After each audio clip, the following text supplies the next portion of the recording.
देखें कि संविधान की उपदेशिका प्राय प्रत्येक अधिनियम के प्रारंभ में एक उपदेशिका रहती है।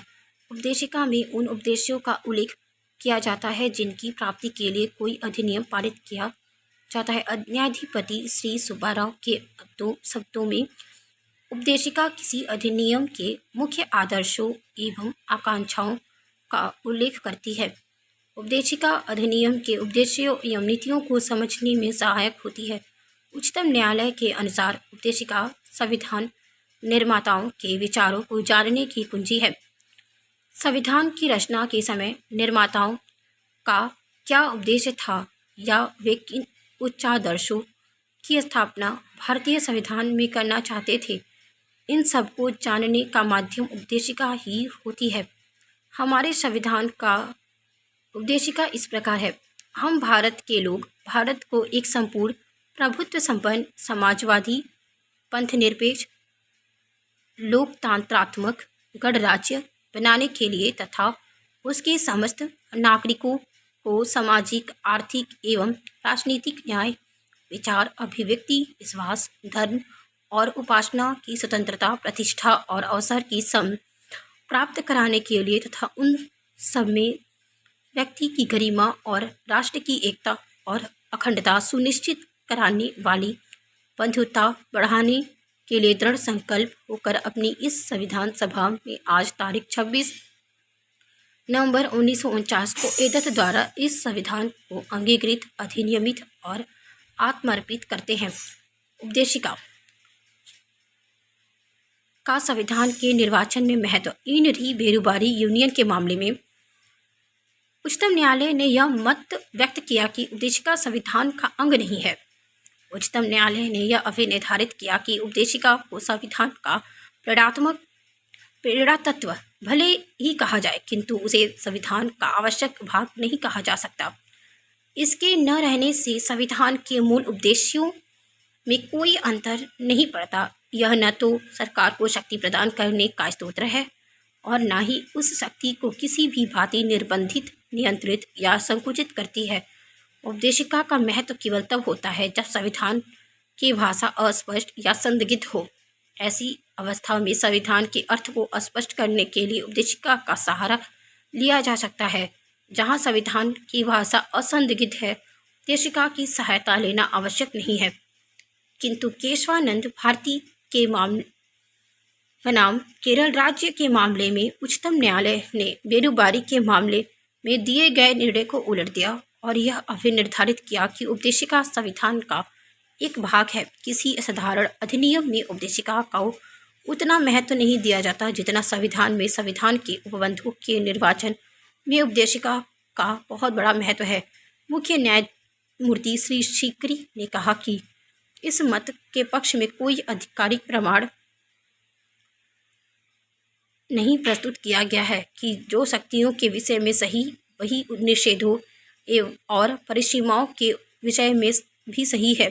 अनेक मामले में उपदेशिका के आधार पर परिसीमाएं उत्पन्न होती हैं। मुख्य न्यायमूर्ति ने कहा कि हमारे संविधान की उपदेशिका अत्यंत महत्वपूर्ण है और संविधान को उनमें निहित उदात्त आदर्शों के अनुरूप निर्वाचन किया जाना चाहिए। प्रस्तुत मामले में अनुच्छेद 368 के अंतर्गत उपदेशिका के आधार पर संसद की संविधान संशोधन की शक्ति पर परिसीमा लगाई गई थी और यह निर्णय दिया गया कि संसद संविधान में संशोधन तो कर सकती है, किंतु वह संविधान के आधारभूत ढांचे को नष्ट नहीं कर सकती है। इस मामले में दिए गए अनेक विनिश्चयों में लागू किया गया है। इसी प्रकार रणधीर सिंह बनाम भारत के मामले में उच्चतम न्यायालय ने उपदेशिका का अनुसरण करते हुए यह अभी निर्धारित किया है कि अनुच्छेद 14, 16, 29 ख के अंतर्गत स्त्री और पुरुष दोनों को समान कार्य के लिए समान वेतन का अधिकार एक संविधान का लक्ष्य है, अतः वह एक मूल अधिकार है। उपदेशिका के लाभ। उपदेशिका निम्नलिखित उद्देश्यों की पूर्ति करती है।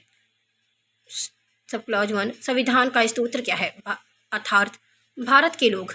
संविधान का उद्देश्य क्या है, अर्थात उसमें उन महान अधिकारों तथा स्वतंत्रताओं की घोषणा की गई है जिन्हें भारत के लोगों ने सभी नागरिकों के लिए सुनिश्चित बनाने की इच्छा की थी। सब क्लॉज 3, इसमें संविधान के परिवर्तन की विधि तिथि का उल्लेख है। संविधान का स्तोत्र उपदेशिका में प्रयुक्त इस हम भारत के लोग इस संविधान को अंगीकृत, अधिनियमित और आत्मर्पित करते हैं। पदावली से यह स्पष्ट है कि भारतीय संविधान का स्तोत्र भारत की जनता है और भारतीय जनता ने अपनी संप्रभु इच्छा को इस संविधान के माध्यम से व्यक्त किया है। इसका तात्पर्य यह है कि जनता द्वारा निर्वाचित प्रतिनिधियों की सभा द्वारा संविधान का निर्माण किया गया है। कुछ लोग इस बात से सहमत नहीं हैं क्योंकि संविधान निर्मात्री सभा के प्रतिनिधियों का चुनाव जनता के वयस्क मताधिकार द्वारा नहीं किया गया था। इस सभा में प्रतिनिधियों को जनता का समर्थन नहीं प्राप्त था। संविधान निर्मात्री सभा की स्थापना ब्रिटिश संसद के एक अधिनियम द्वारा की गई थी, इसलिए यह एक संप्रभु संस्था नहीं कही जा सकती। सिद्धांततः इस बात के तत्व से इनकार नहीं किया जा सकता है, लेकिन व्यवहारतः भारत की जनता ने देखा दिया है कि सारी शक्ति उसी में निहित है। जनता द्वारा निर्वाचित प्रतिनिधि ही देश का शासन चलाते हैं। प्रभुत्व संपन्न उपदेशिका के अनुसार भारत के लोगों ने भारत को एक प्रभुत्व संपन्न लोकतंत्रात्मक पंथ निरपेक्ष समाजवादी गणराज्य बनाने का निश्चय किया है। प्रभुत्व संपन्न शब्द से इस बात का घोतक है कि भारत आंतरिक या बाह्य दृष्टि से किसी भी विदेशी सत्ता के अधीन नहीं है। यह संप्रभुत्ता भारत की जनता में निहित है। भारत अपनी विदेशी नीति के मामले में पूर्णतया स्वतंत्र है। वह किसी देश से मिलता और संधि कर सकता है। स्वतंत्रता के पश्चात भी भारत राष्ट्रमंडल का सदस्य है, किंतु यह सदस्यता भारत की संप्रभुत्ता पर अंश मात्र भी प्रतिकूल प्रभाव नहीं डालती है। भारत ने इसकी सदस्यता को अपनी इच्छा से स्वीकार किया है और वह जब चाहे इसकी सदस्यता से अपने को अलग कर सकता है। लोकतंत्रात्मक शब्द इस बात का परिचायक है कि भारत की सरकार की शक्ति का स्रोत भारत की जनता है। लोकतंत्रात्मक सरकार जनता के लिए तथा जनता के द्वारा स्थापित सरकार जनता के द्वारा निर्वाचित प्रतिनिधित्व देश का शासन चलाते हैं। वे जनता के प्रति उत्तरदायी होते हैं। 5 वर्ष बाद जनता को अपने प्रतिनिधियों को चुनने का अवसर मिलता है। विश्व में मुख्यतः 2 प्रकार की लोकतांत्रिक शासन प्रणालियाँ प्रचलित हैं, प्रत्यक्ष एवं अप्रत्यक्ष। प्रत्यक्ष लोकतांत्रिक प्रणाली में विधिक राजनीतिक संप्रभुत्ता का प्रयोग जनता द्वारा निर्वाचित प्रतिनिधि करते हैं। भारत में अप्रत्यक्ष प्रतिनिधि प्रणाली को अपनाया गया है। पंथ निरपेक्ष शब्द 42वें संविधान संशोधन द्वारा जोड़ा गया है। पंथ निरपेक्ष की धारणा संविधान में प्रयुक्त विश्वास, धर्म और उपासना की स्वतंत्रता की पदावली में पहले से ही अंतर्निहित थी। प्रस्तुत संशोधन द्वारा उसे स्पष्ट कर दिया गया है। पंथ निरपेक्ष शब्द से तात्पर्य ऐसे राज्य से है जो किसी विशेष धर्म को राजधर्म के रूप में मान्यता नहीं प्रदान करता है, वरन सभी धर्मों के साथ समान व्यवहार करता है और उन्हें समान संरक्षण प्रदान करता है। धर्म मानने, आचरण करने तथा प्रचार करने में प्रत्येक व्यक्ति स्वतंत्र है।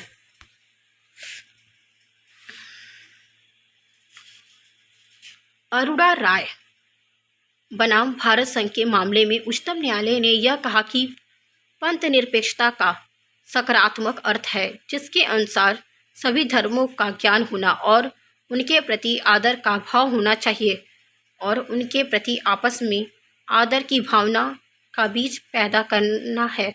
भारत में पंथ निरपेक्षता संविधान की उद्देशिका में स्पष्ट रूप से लिखा गया है।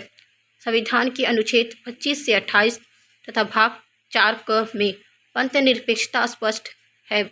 संविधान के 50 वर्ष के कार्यकाल में इसका तात्पर्य सभी धर्मों के प्रति तटस्थता और उपेक्षा माना गया, किंतु इससे हमें विभिन्न धर्मों के मानने वाले लोगों के बीच आपसी गलतफहमी को दूर करना तथा एक दूसरे के प्रति आदर का भाव उत्पन्न करने में विफल रहे।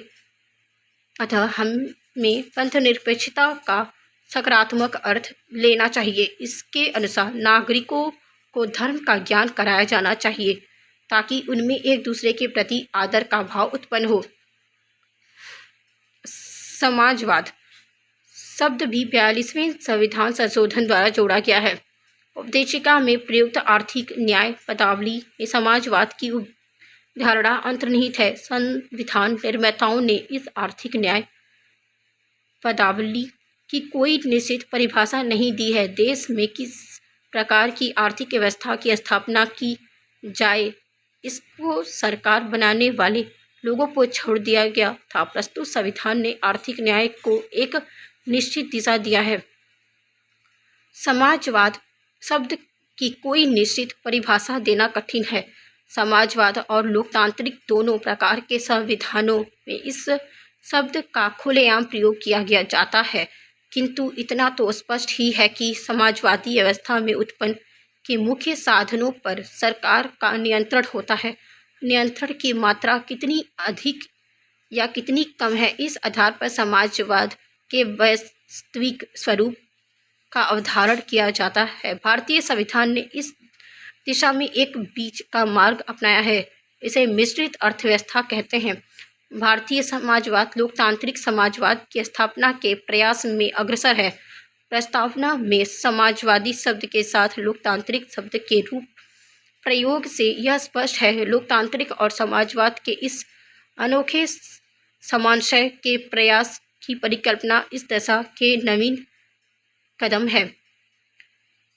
एक्सलेवियर बनाम भारत संघ के मामले में उच्चतम न्यायालय ने उपदेशिका में जोड़े गए समाजवाद शब्द के प्रभाव के विषय में अपना मत व्यक्त किया है। न्यायालय ने यह अभिनिर्धारित किया है कि समाजवाद शब्द का प्रभाव यह है कि न्यायालय को राष्ट्रीयकरण और राज्य स्वामित्व को एक अधिक प्रभाव देना चाहिए, किंतु जब तक निजी कारखाने और संपत्ति को मान्यता है और हमारे आर्थिक ढांचे का बहुत बड़ा भाग इससे शासित होता है, समाजवाद और असामाजिक न्याय को इस सीमा तक लागू नहीं किया जा सकता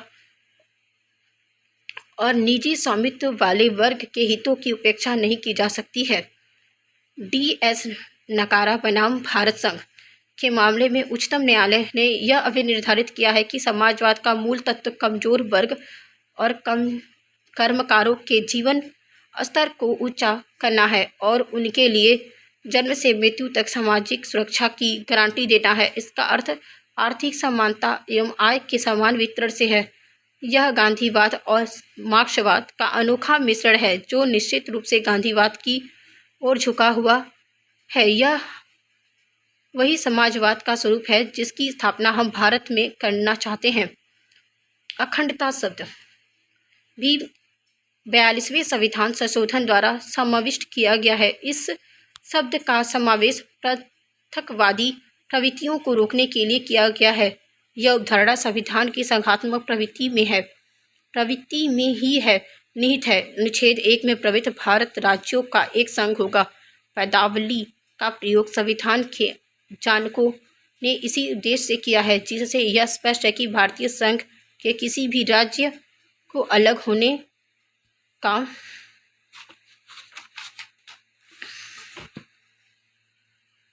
अधिकार नहीं है। यही नहीं, संविधान किसी भी व्यक्ति को देश की अखंडता के विरुद्ध कुछ भी कहने या ऐसा करने के लिए उत्प्रेरित करने से वर्जित करता है। अनुच्छेद 19 के अंतर्गत राज्य को नागरिकों की स्वतंत्रताओं पर देशों की अखंडता के आधार पर युक्त निर्बंधन लगाने की शक्ति प्राप्त है। गणतंत्र शब्द से स्पष्ट है कि भारत में वंशानुगत राजा की परंपरा का अंत हो गया है। भारत का राजाध्यक्ष जनता का अप्रत्यक्ष चुना हुआ प्रतिनिधि होता है। भारत का राष्ट्रपति एक निश्चित अवधि 5 वर्ष के लिए चुना जाता है। देश की समस्त कार्यपालिका शक्ति राष्ट्रपति में निहित होती है, किंतु वह इसका प्रयोग मंत्रिमंडल के परामर्श से करता है। संविधान का मुख्य उद्देश्य भारतीय जनता को निम्नलिखित अधिकार दिलाना है: न्याय, सामाजिक, आर्थिक और राजनीतिक स्वतंत्रता, विचार, मत, विश्वास तथा धर्म की समानता, पद एवं अवसर की बंधुत्व, व्यक्ति की गरिमा और राष्ट्र की एकता के लिए एक और जहां संविधान व्यक्ति के विकास के लिए अधिकारों को प्रदान करता है, वहीं दूसरी ओर उसका लक्ष्य देश की एकता और अछूत बनाए रखना भी है। व्यक्ति का उत्कर्ष कहीं संपूर्ण राष्ट्र के उत्कर्ष में बाधक न बन जाए, इसलिए संविधान में प्रबंधुत्व की भावना पर अधिक बल दिया गया है। प्रजातंत्र तभी सफल हो सकती है यदि वह जन जन के मन में बंधुत्व की भावनाओं को जागृत करने में सफल हो सके। प्रत्येक व्यक्ति यह समझे कि वह एक ही मातृभूमि की संतान है और उन्हें एक दूसरे के प्रति स्तोत्र, साहचर्य और सहयोग की भावना के साथ रहना चाहिए। बंधुत्व के इन उदात्त और मानवीय सिद्धांतों को संयुक्त राष्ट्र संघ के मानव अधिकार घोषणा पत्र में भी समाविष्ट किया गया है। मानव अधिकार घोषणा पत्र का अनुच्छेद 1 यह कहता है कि प्रत्येक मनुष्य स्वतंत्रता पैदा हुआ है और उसे प्रतिष्ठा और अधिकार समान रूप से प्राप्त है। वह एक विवेकशील प्राणी है और उसे प्राणी मात्र के प्रति बंधुत्व की भावना रखनी चाहिए। बंधुता की उदात्त भावना को भारतीय संविधान की प्रस्तावना में प्रतिष्ठापित किया गया है। उपविधियों का अंत अनुच्छेद 18, अस्पृश्यता निवारण अनुच्छेद 17 और भारत समाज की अनेक त्रुटियों को दूर करके इस भावना को मूर्त रूप प्रदान करने का प्रयास संविधान में स्पष्ट रूप से किया गया है। स्वतंत्रता, समानता और बंधुत्व जिसे संविधान द्वारा भारतवासियों को प्रदान करने का प्रयास किया गया है, सामाजिक, आर्थिक और राजनीतिक न्याय का मुख्य लक्ष्य है। व्यक्तिगत हित और सामाजिक हित के बीच सामंजस्य स्थापित करना ही इस न्याय का मुख्य उद्देश्य है। हमारे संविधान निर्माताओं के समक्ष भारत में एक कल्याणकारी राज्य की स्थापना का उद्देश्य था। यद्यपि संविधान की प्रस्तावना में इस शब्द का कहीं भी उल्लेख नहीं किया गया है, तथापि इसमें अंतर्निहित भावना भी संविधान निर्माताओं का उद्देश्य स्पष्ट परिलक्षित होता है कि वे भारत में एक समाजवादी व्यवस्था की स्थापना चाहते थे। इसका उद्देश्य बहुजन हिताय, बहुजन सुखाय हो। जिन आदर्शों की ओर संविधान लक्ष्य करता है वे राज्यों के नीति निर्देशक सिद्धांतों में स्पष्ट रूप से उल्लेखित हैं। इन सिद्धांतों के अनुसार कार्य करके ही एक कल्याणकारी राज्य की स्थापना का स्वप्न साकार किया जा सकता है। हमारे महान राष्ट्रनायक और राष्ट्रपिता महात्मा गांधी ने भारत के इस चित्र की परिकल्पना की थी। उपदेशिका में वितरण न्याय की धारणा निहित है। विधि के क्षेत्र में इसका तात्पर्य आर्थिक असमानता को दूर करना तथा असमानों में संव्यवहार के मामले में असमानता को दूर करना है। कानून का प्रयोग वितरण योग्य साधन के रूप में समाज के सदस्यों के धन का उचित बंटवारा करने के लिए किया जाना चाहिए। उपदेशिका में संशोधन उपदेशिका में अनुच्छेद 368 के अधीन संशोधन किया जा सकता है।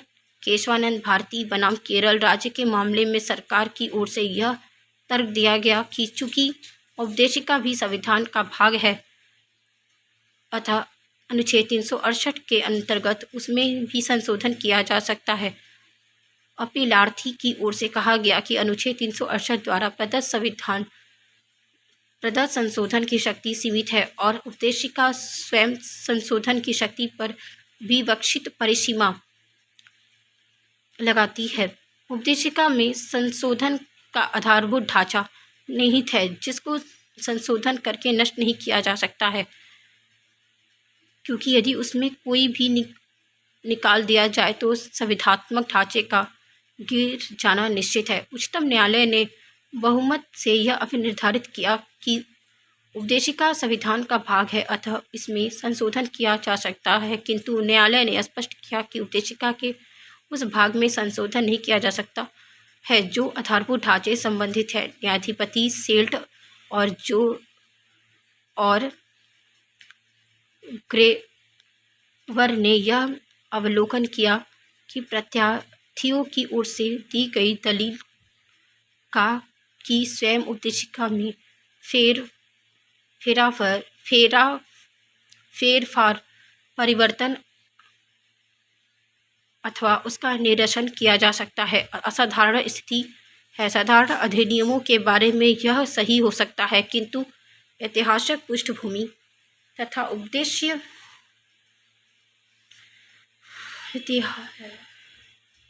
उद्देश्यों के संकल्प के प्रकाश में जो कि उपदेशिका का आधार गठित करते हैं, जिसके कारण संविधान में उपदेशिका को एक विशेष महत्व का स्थान प्रदान किया गया है। उपदेशिका के बारे में यह संभव नहीं है।